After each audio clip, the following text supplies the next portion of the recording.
Oke.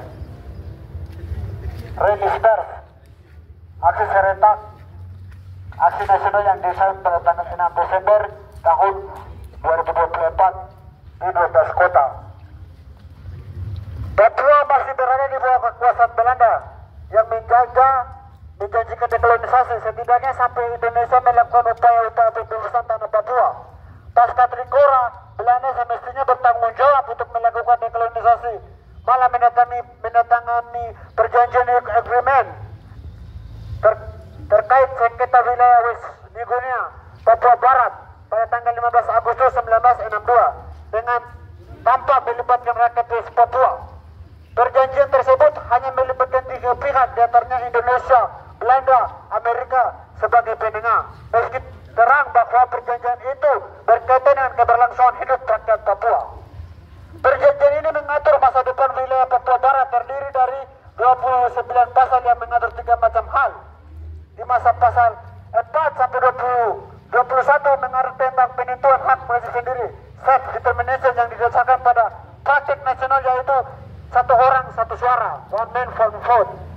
Dan pasal 12 dan 13 mengatur transfer administrasi dari Belanda, pemerintahan sementara PBB UTA kepada Indonesia. Di tahun 1963, ketika Indonesia mengambil alih tanggung jawab administrasi atas West Papua, teritori itu tetap berstatus koloni, tak berpemerintahan sendiri yang berhak atas penentuan nasib sendiri di bawah hukum internasional. Hak-hak diakui oleh Indonesia dalam New York Agreement yang menguat fakta bahwa Indonesia tidak memiliki kedaulatan hukum atas West Papua. Keberadaan Indonesia di West Papua adalah administrasi kolonial yang bisa bersifat permanen hanya jika rakyat West Papua memiliki integritas melalui penentuan nasib sendiri dengan prosedur yang disyaratkan oleh hukum internasional.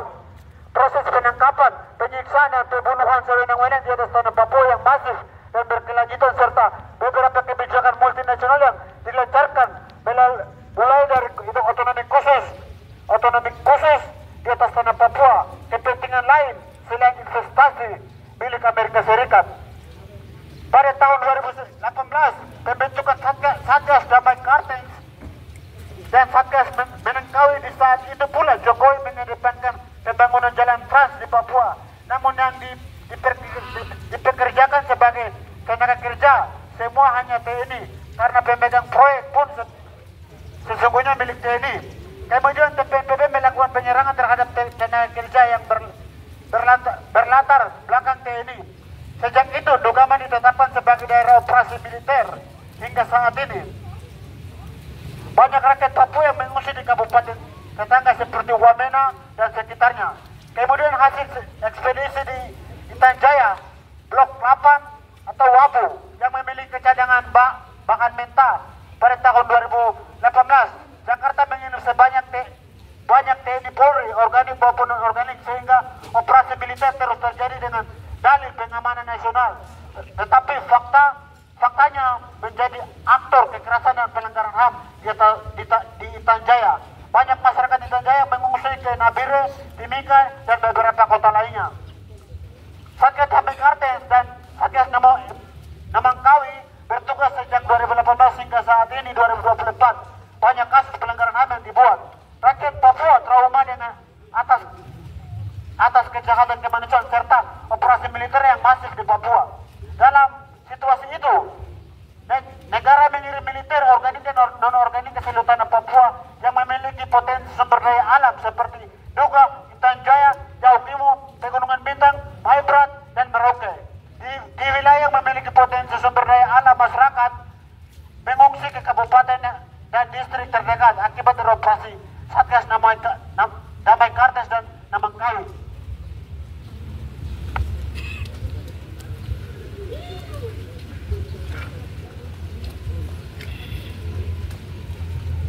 Pada tahun 2020, negara kolonial Indonesia dengan sepihak mengesahkan Undang-Undang Cipta Kerja Omnibus Law.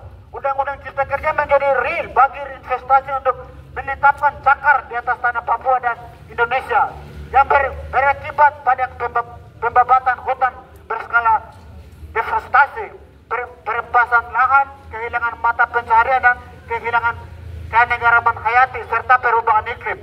Pada tahun 2021, 2021 Jakarta memang mengesahkan undang-undang otonomi khusus secara sepihak.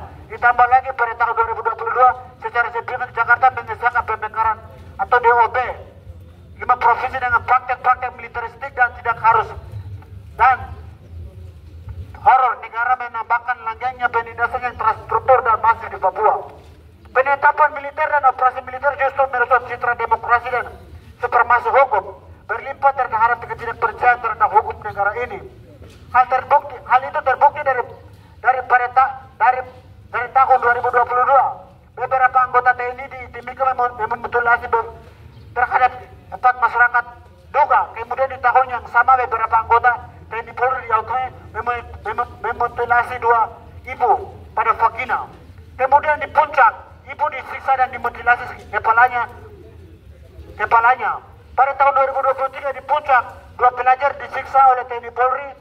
Pada tahun 2024 di Puncak, 3 pelajar disiksa dalam drum menggunakan air mendidih. Kemudian diiris menggunakan silet dan pisau. Videonya viral. Kemudian kakinya diikat ditarik menggunakan mobil hingga tak bernyawa.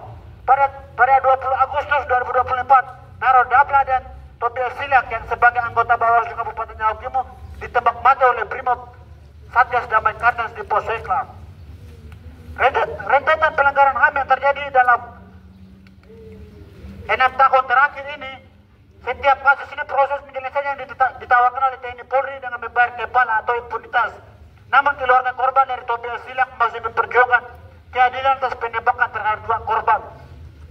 Praktek-praktek ini membuktikan bahwa keberadaan Indonesia dan militer di Papua tujuan tidak lain selain melancarkan kepentingan investasi dengan jalan pembantaian, pembunuhan, pemerkosaan, penyiksaan, dan lain-lain. Semua ini dilakukan atas nama pembangunan dan strategis nasional (PSN). Masing-masing menetapkan beberapa kabupaten, diantaranya Kabupaten Sorong, Sarmi, Kerom, Boven, Digul, dan salah satunya di Merauke yang lagi tren.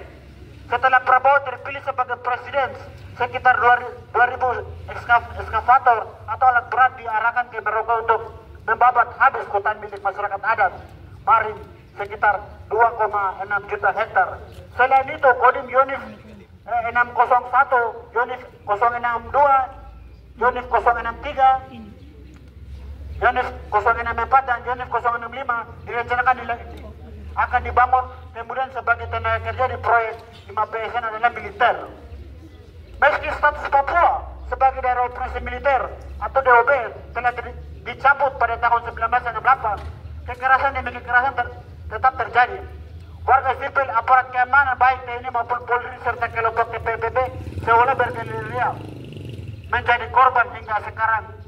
Laporan gugus tugas Papua Universitas Gajah Mada GTP UGP yang diterbitkan pada tahun 2022 mencatat sejak tahun Januari 2010 hingga Maret 2022 jatuh setidaknya 2.118 korban yang terdiri dari 1.654 orang mengalami luka-luka dan 484 orang meninggal dunia. GTP UGM memberikan catatan jumlah korban sebenarnya diprediksi lebih besar dari yang tercatat. Yang terburuk, Komnas HAM menyebut akibat perang antara TPP dan Polri. Yang terbaru, Komnas HAM menyebut akibat perang antara TPPB dan TNI Polri, kekerasan terhadap warga sipil di Papua termaksud kotak senjata, penembakan, penganiayaan dengan senjata tajam, membakar hingga kerusakan barang atau bangunan terus meningkat. Komnas mencatat dalam kurun waktu 2 tahun topologi tindakan kepolisian yang dilaporkan adalah kekerasan dengan total 71 kasus, penyiksaan 45 kasus, intimidasi 6 kasus, penangkapan sewenang-wenang 35 kasus, penanganan sewenang-wenang 18 kasus, penanganan lambat 162 kasus, kriminalisasi 27 kasus, dan kematian tahanan 11 kasus. Terkini, staf aktif Bawaslu Kabupaten Yaukimo Tobias Silak ditembak mati oleh personil Brimob Satuan Operasi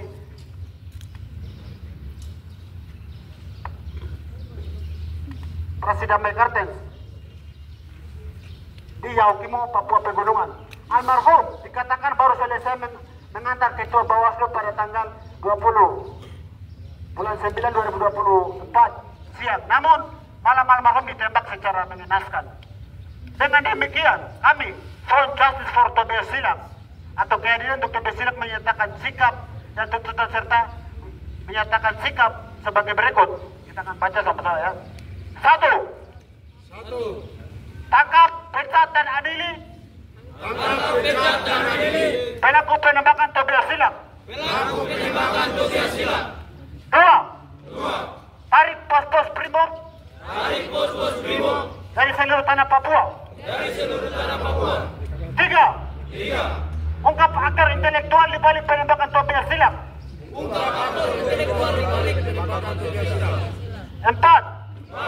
Komnas HAM segera umumkan hasil investigasi kasus penembakan Tobias Silak.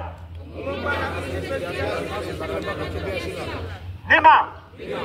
Tim penyidik Polda segera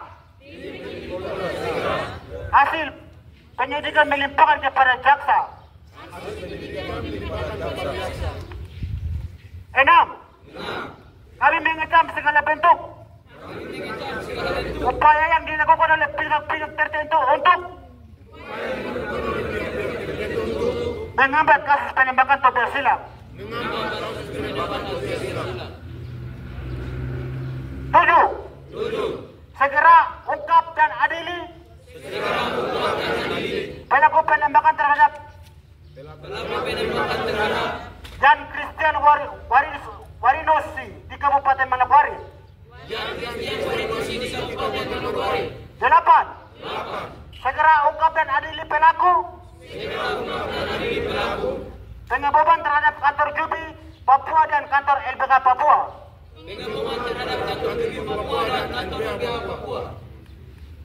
9. Segera ungkap dan adili pelaku penembak serta peristiwa pelanggaran HAM berat di atas peristiwa Bampen Numa.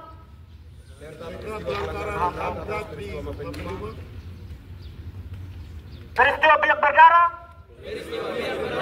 peristiwa siur berdarah, peristiwa Mena berdarah, peristiwa Paniai berdarah, dan peristiwa Dogiai berdarah. 10. Segera ungkap dan adili pelaku penembak yang tercatat dalam Komnas HAM tertanggal 1 Januari sampai 1 Juni.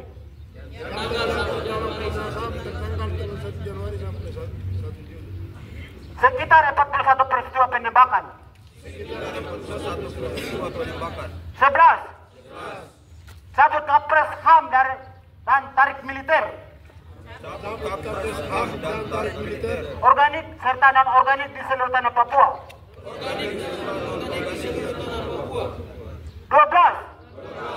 Segera bubarkan Satgas Damai Kartens, Satgas Namangkawi,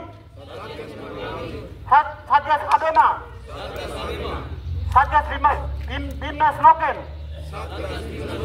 Satgas Pinang Siri, dan Satgas Paro. 13. Segera hentikan dan cabut investasi kapitalisme di seluruh tanah Papua yang berkedok proyek strategis nasional. 14. Negara stop mengisolasi isu Papua dengan dalil urusan domestik. Stop mengisolasi Papua dengan dalil domestik. 15. Segera buka akses terhadap masyarakat internasional sebab kejahatan perang dan kejahatan terhadap kemanusiaan yang sudah melanggar hak-hak dasar orang Papua dalam hukum internasional yang diakui pasal 11 ayat 1 dan 2 Undang-Undang Dasar 1945. Jayapura 16 Desember 2024. Koordinator aksi Marco Pahabol, Koordinator Sentral Herlina Sobolin, penanggung jawab Front Sentral Justice for Palestina dan KPMI. Wah, wah, wah, wah, wah, wah, wah. Justice for Justice for Justice for keadilan untuk keadilan untuk wah, wah, wah, wah, wah. Sekian.